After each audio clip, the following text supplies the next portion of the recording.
mula kay Lynn. Sir, may tanong po ako. Nakabili po ako ng lote. Ano po ang proseso na pwede kong gawin for ownership? Kung nakabili ka ng lote, ang dokumento para dito ay ang deed of sale. Kailangan mo rin ang kopya ng original transfer certificate of title at ang updated payment of tax declaration.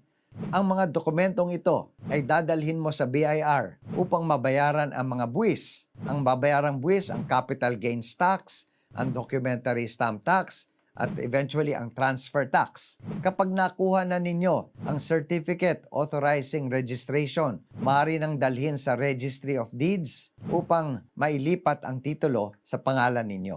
At pagkatapos nito, maaari na ring ilipat sa pangalan ninyo ang tax declaration. At ito ay pwede ninyong gawin sa City Assessors o Municipal Assessor's Office ng lungsod o munisipyo.